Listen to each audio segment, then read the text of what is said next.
It's day 47 in Idaho, and I think I'm in love, man. I love this area. I'm here in northern Idaho, and it's a bit of a coincidence that I'm here because originally I planned to go through southern Idaho, which I'm sure is beautiful in its own right, but man, I consider this the most beautiful place in the world right now. And I'm so happy to be here. I'm so happy to be riding my bike. And let me tell you something. I have 2 lungs and 2 legs, and I'm gonna use them. And that's how I see the world. And I'm only scratching the surface. I'm on day 47 here. I've seen a lot of this country. I'm only scratching the surface of the country, not to mention the whole world. And it's crazy that I don't know what I've been doing, but I need to do more of this. Like, this is what life is all about, guys. This is what life is all about. My heart beats for the bike. Let's go.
Idaho is done, and yeah, a really good day. Obviously, I was feeling it this morning in the intro to the video, and yeah, it was just a beautiful day, beautiful scenery. It was really cold to start out with. It was only like 48 degrees, and man, I'm not ready for winter, I'll tell you that. But it seemed like it took forever for it to warm up, and it only really got to 77 degrees by the time I was done, so it never really got super warm. But it was a good day, man. Great scenery. I was there by the lake to start out with. So I was on the trail of the Coeur d'Alenes, which is, I think it's 70 something miles one way. So I was able to go 50 miles out and come back on the same trail. And it was just really great trails in good condition. And there wasn't much traffic on it to start out with, but like the second, well, maybe like the last third of the ride, there were a lot more people on the trail, but not too many. It wasn't too bad. And so yeah, I started out along the lake there, and I saw some moose, and then I stopped to like take a picture of the moose, but I didn't get a very good picture, I don't think, on the video. And then as the moose is like eating this, I don't know what it is, this water plant. And then above, I see a bald eagle. And it's like, oh my God, oh my God. I can't remember the last time I've seen a bald eagle in the wild. But yeah, it's just amazing. And then it kept going, and then it becomes like the lake isn't there, but it's like wetlands kind of, and you see all these lily pads and stuff. And then I thought it couldn't get any better, but on the way back, the lily pads had flowers, red flowers and white flowers, and it was just insane. It was just insane, and I loved it. So it was a great day. I might like to come back sometime. It was definitely like a top 5 ride of this whole entire trip for sure. And yeah, I didn't expect it. I didn't plan on going there, and but sometimes the surprises are the best. And oh man, I was just thinking that I didn't really think about it until today, but I spent a lot more time around the water than I thought when I was growing up, because my dad, he liked to go fishing, so he would take us fishing. And I was never really into the actual fishing aspect of it, because I never liked to eat fish. Like, I never liked seafood. And yeah, I don't know, I'd just rather like sit around the water, which is kind of what fishing is, but just take out the fishing part and it's fun enough. But and then so yeah, he had boats and stuff, and we would go on the boat sometimes. And then he moved to a place that had a little pond behind it. And then at my home where I grew up, there was like a creek nearby, and there was a little pond in the back as well that I was in one time, and I got leeches pretty bad. So, but I remember one thing that turned me off being in the water a lot was I was at this Boy Scout camp, right? I don't remember where it was, like, yeah, maybe Michigan or Wisconsin or Indiana, somewhere around there probably. And we were doing this swimming stuff, and I had never had like real swimming lessons, so this is kind of cool. But it was outside in a lake or a pond or whatever. And so we were like swimming around, and then I look to my right and I see this snake like swimming in the water. And from that point on, I never went into that lake again. And I don't know why I was scared, but I just was scared. And it was no more swimming for me, which kind of sucks, because I would like to be I'd like to be a better swimmer, you know. But I can, like, if you throw me in a pool on one end, I could swim to the other end and survive, but that's probably about it. And so then when I lived in Indianapolis, I remember we lived by a little pond where there were geese, and I liked being by the water there. Then I moved to Reno, and obviously there's Lake Tahoe nearby, and then the Truckee River, and also I would ride out to Pyramid Lake. And then I think about it, of all the rides, like when I would go into California riding around, what I would take pictures of would be like the lake, because there's this lake, if you're doing, I think it's one of the climbs on the death ride. I don't remember which one, but there's a Red Lake, and that was like my favorite view. And then obviously going to the ocean is awesome. And I remember the very first time I saw the ocean, it was on like a church trip, and we went to, I think, North Carolina or South Carolina, one of the beaches over there. And I remember the first time I saw it, and it was like Baywatch was popular back then.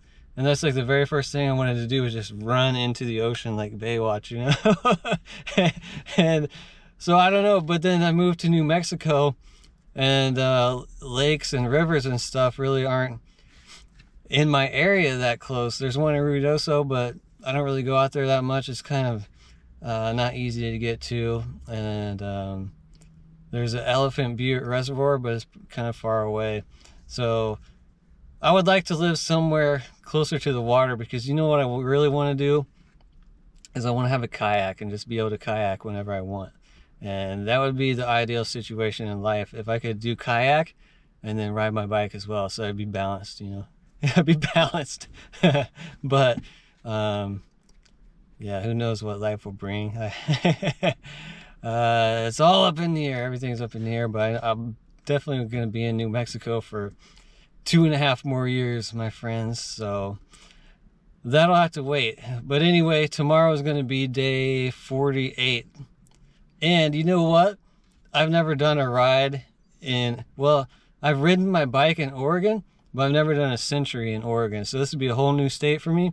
And same for Washington. So yeah, brand new states at the very end of the ride. That's a pretty cool deal. And as soon as I get those 2 done, I will have ridden all 50 over my lifespan. But obviously, you know, I want to do all 50 in a row here. So 3 more days to go. And yeah, this trip really couldn't have gone better so far. And I just hope that nothing happens from here on out. But even if it does, I will know that I could have done it. And that to me is a victory in my meaningless life. as most are, because let me tell you this.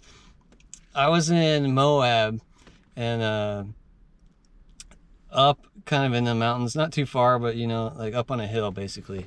And you could see the cars passing by on the interstate. And it was getting dark, right? So it was just a bunch of headlights on the interstate. I don't know if it's an interstate or a highway or whatever it was, but you just see them. And then, but up in the mountains, everything seems calm. But then you look down and there's all these cars just moving. And it reminded me of ants. Like they look like little ants down on a little ant hill. And if you think about the ants, do they know why they're doing what they're doing? Or do they just do it? Like, do they feel like they have a purpose in life? Or are they just kind of mindlessly doing it? And I feel like life is like that a lot of times. And even for me, I fall into that trap. It's hard not to fall into that trap. But if you can sort of try to take the bird's eye view and think, okay, what am I doing down here in this world? Because to me and you, and you know, I try to be a peaceful person and not harm animals and stuff, but I don't really care what happens to ants in the grand scheme of things, and it doesn't matter. but if you take someone on, you know, a planet 100 light years away, they don't care what happens to us, and it doesn't really matter. We don't matter in the grand scheme of things. So why is it so important to do what society wants you to do? You know what I mean? Because what are we doing it for? No one really knows what we're doing. No one knows why we're alive. You can say you believe in God and all this, but we don't know that. Nobody knows that. So what are we doing? Why are we doing it? Is there a better way to do it? I don't know. But I just feel like if I'm out there riding my bike, I feel like that's what I'm supposed to do. That's what you know what I mean? That's what I'm doing. That's where I feel the best. That's what I'm supposed to do. I don't know what to do with the rest of my life. I never have. And, you know, I don't, I'm not a good little ant. I'm probably a little ant that goes over to the right side of the field and gets stepped on or eaten or something, you know? And I won't contribute further to the human race because I'm not having kids, and I don't really know where I'm going with this rant. I don't know what life is all about, but sometimes you take a ride like today and everything feels great, you know? And it feels like there is something that we should be doing, but we're not doing it. And so let me tell you, when I started this trip as a whole, this ride, it's been on my mind for 2 years or more, but especially this year because I turned 40 this year, and I thought, you know, I'm gonna do one last ride, one last big ride, and it'll be like my last hurrah, and that'll be it for me, and I'll just live a chill life from here on out, you know what I mean? But I don't feel like that anymore. I don't feel like that at all anymore. This shows that I still have something left in me, and I need to use that. So I will definitely have plans in the future, and They're going to be different than what I thought. This isn't my last trip. This isn't the end of my active life. I'm not slowly... I am, but I'm not. I'm not slowly dying. I'm going to die on my own terms. You know? Yeah. I don't know. This whole thing probably doesn't make sense, but I don't want to do another take, so I'll just leave it as it is. And I'll see you guys tomorrow from Oregon.